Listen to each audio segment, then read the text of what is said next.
Somehow, the morality of the weak has become dominant, and the morality of the strong has declined.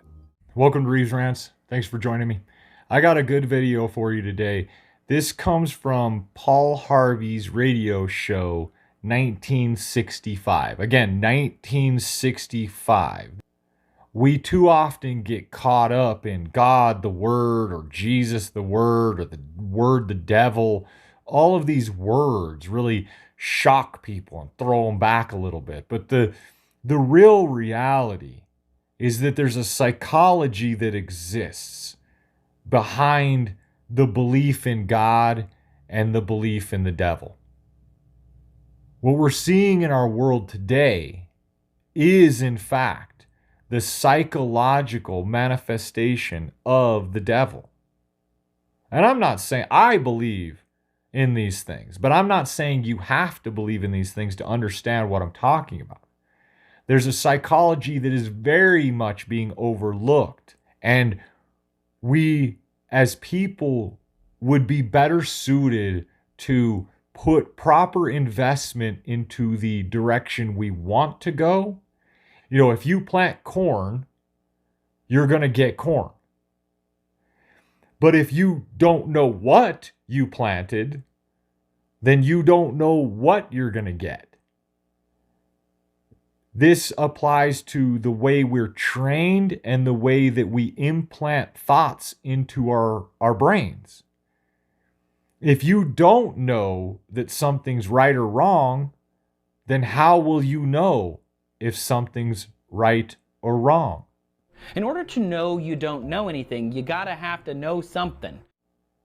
And so the belief systems in God and in the devil, they're more actions put into a belief system that will produce an outcome. With that being said, thanks for hitting that like and subscribe button. I'm trying to get to 100 subscribers, and I really need your help. Let's roll into it. If I were the devil, if I were the prince of darkness, I'd want to engulf the whole world in darkness. And I'd have 1/3 of its real estate and 4/5 of its population, but I wouldn't be happy until I had seized the ripest apple on the tree. He himself could not force us to believe in him, or we would be slaves.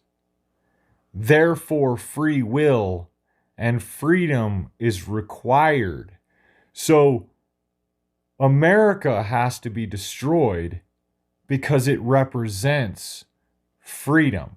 America allows for you to have that freedom, and that free will and that freedom is the very representation of what God wanted for us. And we have seen what freedom has produced, and we have seen what everything else produces.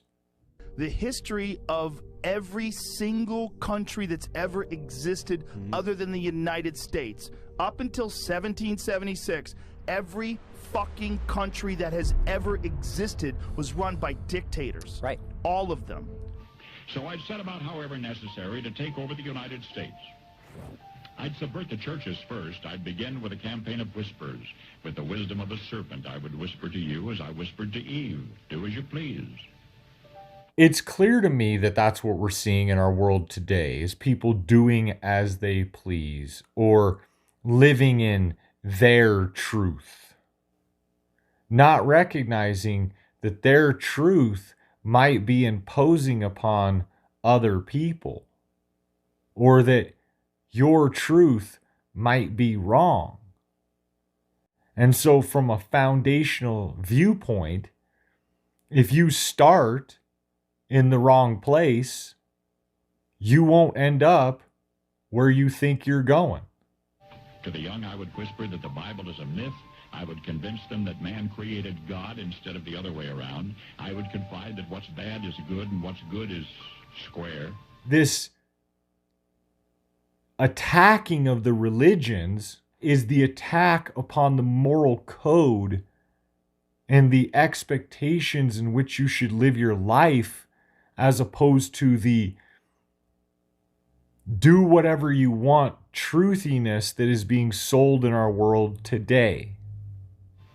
And the old I would teach to pray after me, Our Father, which art in Washington. And then I'd get organized. I'd educate authors in how to make lurid literature exciting so that anything else would appear dull and uninteresting. I'd threaten TV with dirtier movies and vice versa. I'd peddle narcotics to whom I could. I'd sell alcohol to ladies and gentlemen of distinction. I'd tranquilize the rest with pills. If I were the devil, I'd soon have families at war with themselves, churches at war with themselves, and nations at war with themselves, until each in its turn was consumed. And with promises of higher ratings, I'd have mesmerizing media fanning the flames. This isn't a matter of, 20, 30 years ago, we could look at something like this and say, oh, it's happening. We are there. Our media is doing everything that they possibly can to create problems in our country. And I argue that today they're using a moral panic about race to distract from the ways in which they have benefited from income inequality in America. It's not about politics, that's a mirage. The divide in America is about class. If you believe that they're fanning the flames from the right, then you agree. And so that is a problem for all of us. If I were the devil, I would encourage schools to refine young intellects, but neglect to discipline emotions. Just let those run wild. Until before you knew it, you'd have to have drug-sniffing dogs and metal detectors at every schoolhouse door. For us now, living in 2022, to be ignoring the evidence of the past that has led us to this outcome, has led us to the places where we are, and ignoring where that we came from to get here, is the true definition of forgetting our past, and we will be doomed to repeat it. Within a decade, I'd have prisons overflowing. I'd have judges promoting pornography. There was just a story the other day of a judge removed from the bench because she's been wearing tank tops and spandex while ruling over the court. She couldn't even put the black robe over that outfit underneath. Soon I could evict God from the courthouse, then from the schoolhouse, and then from the houses of Congress. And in his own churches, I would substitute psychology for religion and deify science. I would lure priests and pastors into misusing boys and girls and church money. When you are in a position of power, you represent that thing. You are held to a higher standard because you are the pastors, the preachers, the whoever who are making all of the secular people of our world push away our God because of the corruption within the churches. If I were the devil, I'd make the symbol of Easter an egg and the symbol of Christmas a bottle. If I were the devil, I'd take from those who have and give to those who wanted until I had killed the incentive of the ambitious. I have to point it out again. 1965. Look at what we see. An abundance of people refusing to work. In some cases, because our government makes it more beneficial for you to sit at home and get paid from them than it does to have a fulfilling career. What'll you bet? I couldn't get whole states to promote gambling as the way to get rich. I would caution against extremes in hard work, in patriotism, in moral conduct. It's easy to see that where we are now, we were going to get here. But we were ignoring and telling ourselves that all the things he's been saying, that we could just disregard all these facts and we could just go with our feelings, and they weren't going to produce these outcomes. I would convince the young that marriage is old-fashioned, that swinging is more fun, that what you see on TV is the way to be. Look at the birth rates in America, in China. Look at the marriage rates in America and China.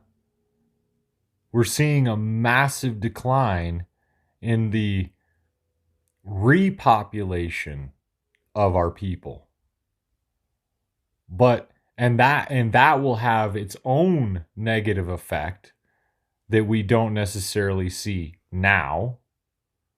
But he warned us in 1965 that the swinging would lead to less marriages, less value in marriage. And we're seeing the effects. And thus I could undress you in public, and I could lure you into bed with diseases for which there is no cure. In other words, if I were the devil, I'd just keep right on doing what he's doing. Here we are, all these years later, 1965 till now, living the reality that he and many other people predicted would happen if we didn't keep a foundation of the principles of what is right and what is wrong. And right and wrong are produced by their outcomes. With all that being said, thanks for hitting that like and subscribe button. I'm trying to get to 100 subscribers, and I really need your help. Thanks for watching. Later.